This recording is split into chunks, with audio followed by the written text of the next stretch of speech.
வர்ணம் பூசுவதற்கு மட்டுமல்ல, உங்கள் வீட்டை பாதுகாக்கவும் ரூபிலெக்ஸ் பெயிண்ட்ஸ். தீபம் விளக்கேற்றும் எண்ணெய், ஒரு தெய்வீக அனுபவம். Periyar Maniamma Institute of Science and Technology, Tanjavur, AAA with specialization in electric vehicles and energy engineering. சிவாய நம. வணக்கம். நான் உங்கள் ஜோதிடர் கருப்பசாமி, KGF. பிகைன் பக்தி சேனலை பார்த்துட்டு இருக்கிற அனைவருக்கும் வணக்கம். இன்றைக்கி நம்ம பார்க்க வேண்டிய பதிவு, குரு பெயர்ச்சி முடிஞ்சு ஓரிரு வாரங்கள் தான் ஆகியிருக்கு. இந்த குரு பெயர்ச்சி ஆன உடனே மேச ராசி முதல் மீன ராசி வரை 12 ராசிக்காரர்களுக்கும் யாருக்கு சாதகமாக அமைய போகிறாரு, யாருக்கு பாதகமாக அமைய போகிறாருன்னு கேட்கறத பார்க்கலாம். பொதுவாகவே இந்த குரு பெயர்ச்சி பெண் ராசியான கடக ராசியில் தான் பெயர்ச்சியாக இருக்கார். அப்போ இந்த குரு பெயர்ச்சி பலன்கள் பொதுவாகவே பார்த்திங்கன்னா அடுத்த ஒரு வருஷத்துக்கு ரிஷப ராசி, கடக ராசி, கன்னி ராசி, விருச்சிக ராசி, மகர ராசி, மீன ராசிகளான 6 ராசிகளுக்கு தான் ஒரு 80-90% பலனை தரப்போகிறாரு இந்த குரு பெயர்ச்சி பலன். மீதி இருக்க வேண்டிய 6 ராசிகளுக்கும் கொஞ்சம் பாதகங்கள் நடக்கிறதுக்கான வாய்ப்புகள் இருக்குது. அதை மேற்படி என்னென்ன நடக்குதுன்னு கேட்குறத பார்க்கலாம். மேச ராசி நம்பர் 1 ராசி, ஸ்தர ராசின்னு சொல்லுவாங்க. இந்த ராசிக்கு அதிபதி செவ்வாய் பகவான். கொஞ்சம் கோபக்கார ஜாதகர்களும் கூட நீங்கள் தான். இரத்த சூடு உடையவர்களும் நீங்கள் தான். போர்ப்படை தளபதியும் நீங்கள் தான். பொதுவாக இந்த ஜாதகத்தை பொறுத்த வரைக்கும் நல்லா ட்ரெஸ் பண்ணணுன்னு ஆசைகள் நிறையா இருக்கும்.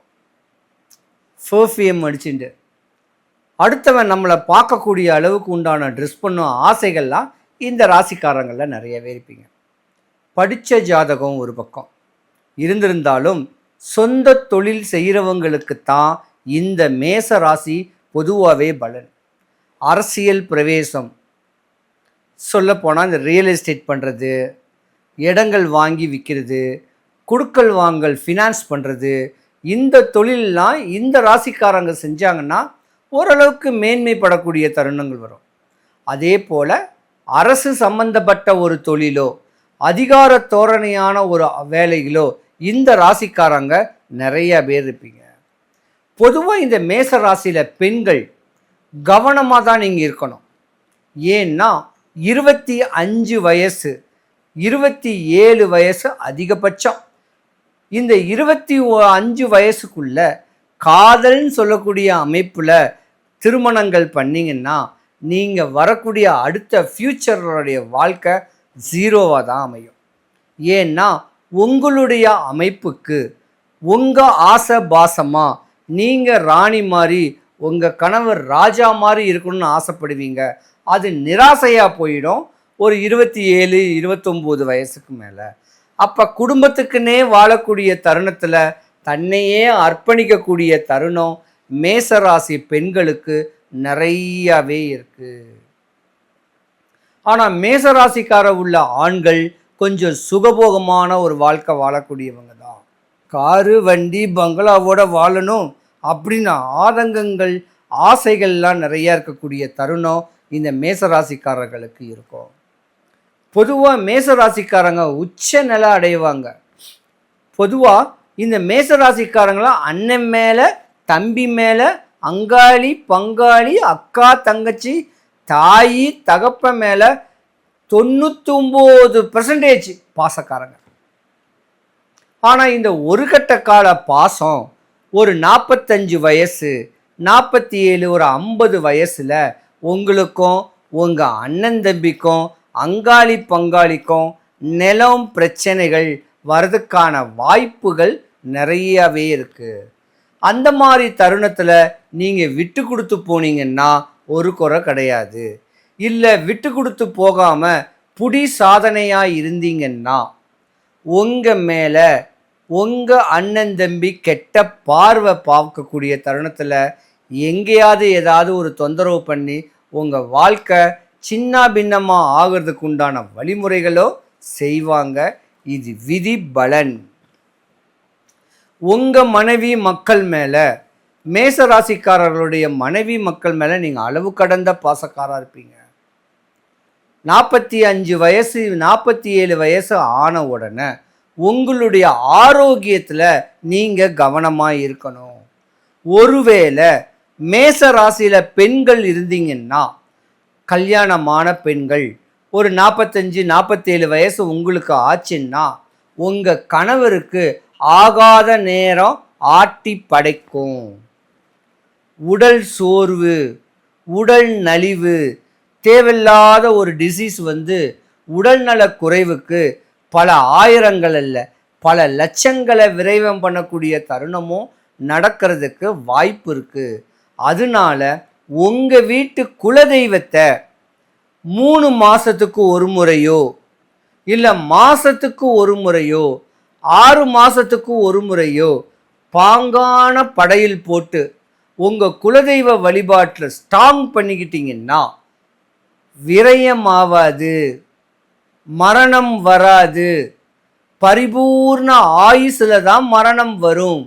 வேற எதுவும் இன்சிடெண்ட்டு ஆக்சிடெண்ட்டு தேவையில்லாத விரயங்கள் வராமல் தடுக்க உங்கள் வீட்டு குலதெய்வத்தை நீங்கள் வேண்டணும். இதுதான் உங்கள் ஜாதகத்துடைய விதி பலன், பிரபஞ்ச விதின்னு சொல்லலாம். ஆனால் இப்போ நடந்திருக்கக்கூடிய குரு பெயர்ச்சி மேச ராசிக்கு கொஞ்சம் சாதகமாகவே இருக்கு. ஏன்னா கல்யாணம் உங்கள் குடும்பத்தில் ஏதாவது உங்கள் பிள்ளைகளுக்கு கால தாமதமாக திருமணம் நடக்கக்கூடிய தருணம் இருந்தால் இந்த ஓரிரு மாதத்துக்குள்ள சித்திரை மாதத்துக்குலேருந்து ஒரு கல்யாண ஏற்பாடுகள் நடக்க வாய்ப்பு இருக்குது. வரக்கூடிய தை மாதம் வரைக்கும் கல்யாண ஏற்பாடுகள் நடக்க வாய்ப்பு இருக்குது. மேச ராசிக்காரர்களுடைய பெண்களோ ஆண்களோ குழந்தை பாக்கியம் இல்லாதவர்களுக்கு குழந்தை பாக்கியம் கிட்டுறதுக்கான வாய்ப்பும் இந்த குரு பெயர்ச்சியோடைய பலன் உங்களுக்கு பரிபூர்ணமாக இருக்க போகுது. ஆனால் சனீஸ்வர பகவான் உங்கள் ஜாதகத்தில் விரய சனியாக வந்திருக்காரு. விரய சனி ஆகிறது எப்படி விரய சனி ஆகுன்னா, பேராசை, அற்ப ஆசை. ஒரு உதாரணத்துக்கு ஒரு 10-12 லட்ச ரூபாய் இல்லை 15 லட்ச ரூபாயில் ஒரு ஹோண்டா சிட்டி வாங்குறது எப்படி இருக்குது, 45 லட்ச ரூபாய் போட்டு BMW ஆடி கார் வாங்குறது எப்படி இருக்குது, ஆடம்பரம். அந்த ஆடம்பரத்தை குறைச்சிக்கிட்டிங்கன்னா உங்களுக்கு விரயம் ஆகாது. இதில் தான் விரய சனி ஏற்படும். அதே போல் உங்கள் ஜாதகம் இன்னைக்கு டாப்பான ஒரு ஜாதகம். அரசியல் பிரவேசத்தில் ஒரு நிர்ணயம் பண்ணக்கூடிய தருணத்தில் உங்கள் ராசிக்காரர்களுக்கு ஒரு பலனே இருக்குது. அதிகார தோரணையான அமைப்பும் உங்கள் ஜாதகத்தில் இருக்குது. இந்த குரு பெயர்ச்சி பலன் உங்களுக்கு நல்ல ஒரு அமைப்பையும் கொடுக்க போகுது. தடபட்ட சுபகாரியங்கள் எதுவாக இருந்தாலும் மேசராசி அன்பர்களுக்கு விரய சனியில் ஒரு பயமும் கிடையாது. தைரியமாக உங்கள் குலதெய்வத்தை வழிபட்டு தான் செய்கிற தொழிலில் லாபங்கள் அடையக்கூடிய தருணத்தை மேற்கொண்டு பக்குவம் பண்ணிக்கிட்டிங்கன்னா எந்த குறையும் வராது. மேசராசி அன்பர்கள் அனைவருக்கும் சுபிக்ஷம், ஐஸ்வர்யம், கடாட்சியம் கிடைக்க எம்பெருமான் மாடம்பாக்கம் தேனுபுரீஸ்வரர் தேனுகாம்பாளுடைய அருளாட்சி உங்களுக்கு கிடைக்க நான் பிரார்த்திக்கிறேன். சிவாய நம.